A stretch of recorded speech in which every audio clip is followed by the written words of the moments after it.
A paz do Senhor, irmãos. Aproveitando que vocês já estão de pé, vamos fazer menção da palavra do Senhor em Marcos, Evangelho segundo escreveu Marcos, capítulo 6, o verso 45 e 46.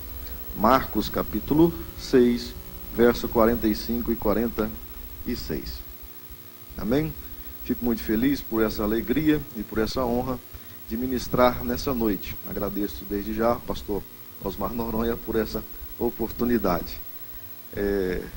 Quero ser breve nas minhas palavras, mas eu tenho uma mensagem, uma palavra de Deus ao seu coração. E eu tenho certeza, se você crer nela, você vai sair daqui cheio dessa palavra, e essa palavra vai mudar a sua vida. Amém? A palavra diz assim: e logo obrigou. Vamos repetir comigo? E logo obrigou os seus discípulos a subir para o barco e passar adiante, para o outro lado a Betsaida, enquanto ele despedia a multidão. E tendo despedido, foi ao monte a orar. Podeis assentar. Amém. Meus irmãos, esse texto, ele fala sobre um momento, ele destaca nesse momento sobre um ocorrido, a chamada tempestade. Meus irmãos, e naquele tempo aconteceu algo semelhante.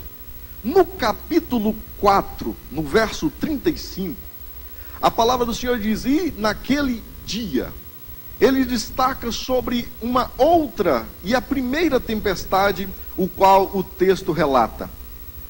Naquele momento, o Senhor, depois de fazer um grande seminário, de explicar grandes palavras, onde naquele dia ele falou sobre a parábola do semeador, Jesus explicou sobre a parábola depois de ter proferido.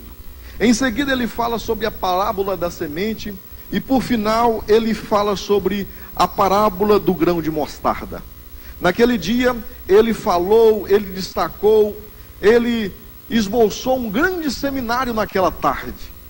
Depois de ter falado durante a tarde toda, Jesus, ele convida os seus discípulos e ele fala uma palavra muito sugestiva. Ele diz: passemos a outra banda, no Mar da Galileia. Capítulo 4, verso 35. Quando ele diz passemos para a outra banda, ele está dizendo que, independente das condições, independente das circunstâncias, independente do que venha a ocorrer, ele está dizendo: vocês vão passar. A palavra passemos, ela é uma palavra do português imperativa. Ela não deixa condições ou circunstância. Ele está dizendo que, independente do que ocorra, você vai passar para o outro lado. Se Jesus disser isso para você, na sua vida, e ele chegar em você e fazer uma promessa, eu tenho uma palavra profética para te dizer que, independente das circunstâncias ou daquilo que vem entrar no seu caminho, você vai cumprir cada palavra daquilo que o Senhor colocou na sua vida. Amém? Tem alguém aí? Aleluias! Nesse momento o Senhor, ele diz: passemos. E quando eles passam, ou quando eles estão passando pelo Mar da Galileia, o Mar da Galileia era um mar de água doce, cercado por montanhas. E essas montanhas, em certos momentos, descia um vento muito forte entre elas e entravam por dentro ou para o meio do mar. Esse vento provocava uma tempestade de vento. E essa tempestade de vento provocava um alvoroço, de maneira que o mar ficava agitado e bravo, como diz a palavra. Quando esse mar ficava agitado, então aqueles que navegavam por estas águas tinham a sensação de uma grande tempestade, provocando ou causando naufrágios naqueles barcos. Nesse momento, Jesus estava dormindo sobre a polpa do barco. Em outras palavras, por que Jesus estava dormindo e por que um cansaço tão grande? Lembramos que nesse dia, Jesus, ele explicou muitas coisas, ele pregou muito. Durante todo o dia, ele pregou. E quando veio a tarde, ele em si foi descansar e dormir. Eu sou um rapaz até muito bom de sono, irmãos. mas Jesus, ele é melhor do que eu. Porque no meio de uma tempestade, Jesus nem acordou, Jefferson. Quando é fé, os discípulos vão até Jesus e falam: Senhor, não vê que nós estamos perecendo? Né? O mar está bravo, o mar está nervoso. Então Jesus levanta, sai lá na parte de fora do barco, ele dá uma olhada para o vento, ele dá uma olhada para o mar, e uma só palavra, ele diz: mar. Ele diz: vento, aquieta-te, cala-te. O que Jesus estava dizendo? Aquilo que nunca aconteceu naquele exato momento estava acontecendo diante da vista dos discípulos. Na vista dos discípulos, eles iriam perecer naquele momento. Mas Jesus, ele sai lá de fora, ele olha para o vento, ele olha para o mar, e como um sinal de autoridade pelo poder da sua palavra, ele dá a ordem e diz: mar, cala-te, vento, aquieta-te. Sabe o que Jesus estava dizendo? Jesus, ele estava olhando para o vento, algo que não há controle. Nós não temos controle sobre o vento, nós não temos controle sobre o mar. Tudo que acontecer sobre o vento, nós podemos até cercar, ele passa por cima. Se nós cercarmos por cima, ele passa pelo lado. Se cercarmos pelo lado, ele passa por baixo. Ou seja, o vento é algo sem controle, sem nenhum tipo de controle ou de contenção. Só que a diferença é que naquele barco, naquele dia, quem estava nele era o Senhor Jesus. Quando Jesus olha para o barco, ou ele olha, melhor dizendo, para o mar e para o vento, numa palavra de autoridade, ele está dizendo: mar, aquieta-te, vento, cala-te. Ele estava colocando ordem no caos. Sabe o que isso quer dizer? Às vezes as nossas vidas têm um caos diário, situações em que não conseguimos resolver, situações que às vezes aparecem diante de nós. Jesus está dizendo para você: a partir de amanhã, ele vai botar ordem na tua vida, no caos que cerca você. Aleluias! Oh, aleluias! O Senhor coloca ordem no vento, no caos. E naquele momento a palavra do Senhor diz que os discípulos ficaram assombrados e ao mesmo tempo maravilhados. Assombrados e maravilhados. Por quê? Eles viram Jesus curar. Eles viram Jesus ressuscitar. Eles já viram Jesus fazer multiplicações. Eles já viram Jesus fazer diversos milagres, transformar água em vinho. Mas agora colocar ordem no vento é novo. Aí a Bíblia diz que eles estavam assombrados e maravilhados. E dizia: quem é este que até o mar e o vento lhe obedecem? Sabe o que isso me ensina? Jesus é um Jesus de surpresas. Por mais que às vezes nós pensamos: Jesus vai resolver o meu problema desse jeitinho, aí Jesus, ele vem com uma solução muito maior e muito melhor daquilo que nós pensamos. Sabe por quê? Porque Jesus, ele não vem com um sistema convencional. O Senhor Jesus, ele vem com a palavra, com o poder, e ele transforma a nossa vida. Aleluias! Eu estou esperando que a minha promoção, que a minha situação, que a minha vida vai acontecer dessa forma. Não, o Senhor Jesus vem e transforma de outra. Não estou esperando a servir ao Senhor depois que eu vencer esse vício. Eu quero servir ao Senhor depois de tal situação. Eu quero trabalhar na igreja depois de eu formar, depois de fazer tantas coisas. O Senhor está dizendo para você nessa noite: não preocupe com as situações que você se encontra. Não vá de acordo com seus projetos. Confia no Senhor teu Deus, e ele dará todas as provisões que você precisa. Aleluias! Os discípulos ficaram assombrados e tiveram um grande aprendizado. Eles viram Jesus colocar ordem no caos. Agora no versículo, ou melhor, no capítulo 6, no versículo 1, o qual nós lemos no texto, a Bíblia diz que Jesus fala assim: atravessem o mar. Só que dessa vez eu não vou com vocês. Irmão, se na primeira vez eles quase morreram com Jesus, se não tivesse Jesus ali, o negócio tinha dado tudo errado. Agora Jesus está falando assim: atravessem e eu vou ficar de cá orando. Aí ninguém quer ir. Quem que vai? Quem que vai sem Jesus para meio do mar? Aí a palavra diz, que é aquele versículo que nós lemos: e obrigou os discípulos para que passassem. Porque aquele momento, se não tivesse Jesus, eles quase morreram. Então eles vão para o outro lado do mar, mas vão obrigados, porque não queriam ir. E Jesus foi fazer o quê? Jesus foi orar. Os discípulos pegaram uma coragem do que não tinha e partiram para o outro lado da banda do mar.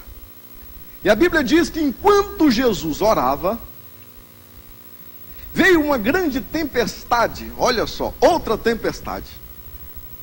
E no meio do mar, perto da 4ª vigília da noite, deixa eu explicar para você entender. O mar da Galileia, ele tinha em torno de 27 quilômetros de comprimento por 12 de largura. A Bíblia está dizendo que no meio do mar, ou seja, vamos pegar pela cota mínima, 6 quilômetros. Aos 6 quilômetros no meio do mar, a tempestade pega eles. E Jesus está orando. E Jesus está orando. No meio do mar, Jesus está orando. Aí a palavra diz que na 4ª vigília da noite, a tempestade pega eles com força. E de maneira que, quanto mais eles remavam, mais a tempestade era contrária e não favorecia eles. A Bíblia diz que, o que é a 4ª vigília? Primeira vigília, às 6 horas da tarde até às 9 da noite. Segunda vigília, das 9 horas da noite até a meia-noite. Terceira vigília, da meia-noite até às 3 da manhã. Quarta vigília, das 3 da manhã até às 6. Em outras palavras, era madrugada e era o clima mais frio da noite. Na 4ª vigília da noite, no meio do mar, o barco estava parado por causa de uma grande tempestade. E a Bíblia diz que os discípulos remavam, e a Bíblia diz que eles estavam fadigados. Só que algo que me chama a atenção é que Jesus, a palavra diz, Jesus vendo eles no meio do mar, e viam que eles estavam fadigados, eles estavam cansados. Tem um negócio aqui, irmão. Como que Jesus está na beirada da praia, vendo os discípulos no meio de uma tempestade, a 6 quilômetros de distância, no escuro? Sabe o que significa? Às vezes os nossos olhos não conseguem enxergar mais do que 100 metros no escuro. Dependendo da escuridão, não consegue enxergar mais do que 1 metro. Mas Jesus, ele estava vindo a mais de 6 quilômetros. E os discípulos não naufragaram naquele mar, porque Jesus não tirava o olho deles. Aleluia! Às vezes no nosso dia a dia, a gente chega aqui na igreja, dá glória a Deus, dá aleluia, canta, né? Às vezes até bate palma, né, Jefferson, né? Dá uns glória mais alto, mas chega no nosso dia a dia, o trabalho, tem a perseguição, às vezes tem condições que é adversa, às vezes que o serviço não está dando certo, às vezes a porta de emprego, ela não abre, mas por mais que Jesus esteja vendo você nessa condição complicada, nessa condição difícil, Ele ainda não tira o olho de você. E quando Ele não tira o olho de você, uma coisa é certa: o seu barco não vai afundar. Se você crê nisso, irmão, levante a sua mão e dá um glórias a Deus, porque o seu barco não afunda enquanto Jesus não tira o olho de você. Aleluia! E eu já parto e encerro.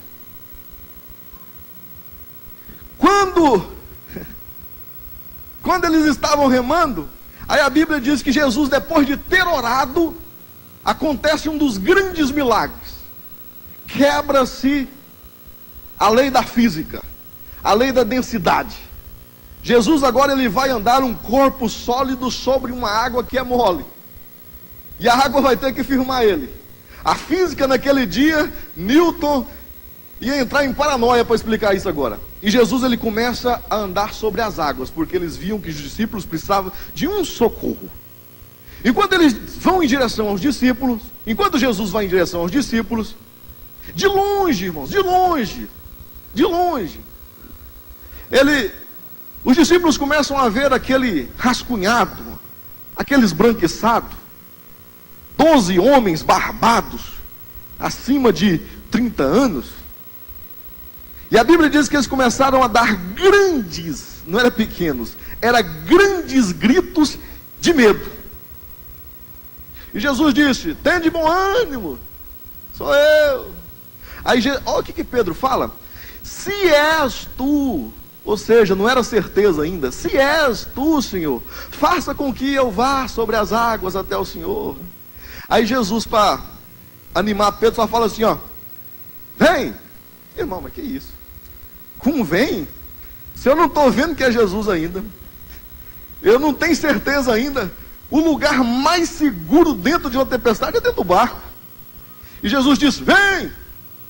E a Bíblia diz que naquele momento Pedro salta sobre as águas e ele anda. Ele não afunda, ele anda. E ele começa a desfrutar dos maiores milagres que só Cristo fez até hoje. E ele começa a andar. Só que a Bíblia diz que o vento começou a soprar e tirou Pedro do foco que era Jesus. E ele começou a afundar. Só que nesse momento, Pedro ele vai e pede socorro: Senhor, socorre-me. Irmão, vamos parar para pensar aqui. Pedro era o quê? Pescador. Qual que é o pré-requisito para um pescador? Saber nadar. E Pedro está pedindo socorro dentro das águas. Sabe o que Pedro estava querendo? Senhor, socorre-me. Eu não quero sair desse momento sobrenatural. Aleluia, meus irmãos. Quando Jesus entra na nossa vida, é momento sobrenatural em cima de momento sobrenatural. A porta ia se abrir aqui. Jesus, ele escancara essa porta e dá uma oportunidade muito maior para a sua vida. Aleluias. Você esperava receber algo de Deus, o mínimo, mas o Senhor quer encher você do Espírito Santo de Deus.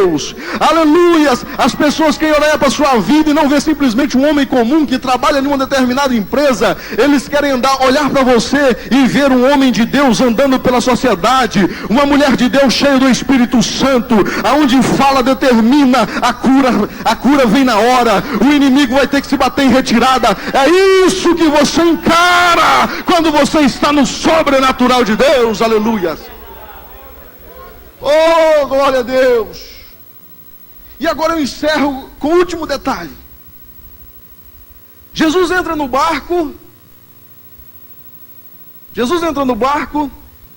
Aí ele faz o mesmo milagre. Ele acalma a tempestade, cala o mar.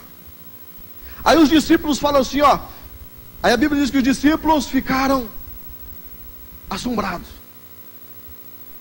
Mas assombrado, irmão, já viu o milagre esses dias do mesmo jeitinho, na mesma tempestade, do mesmo jeitinho.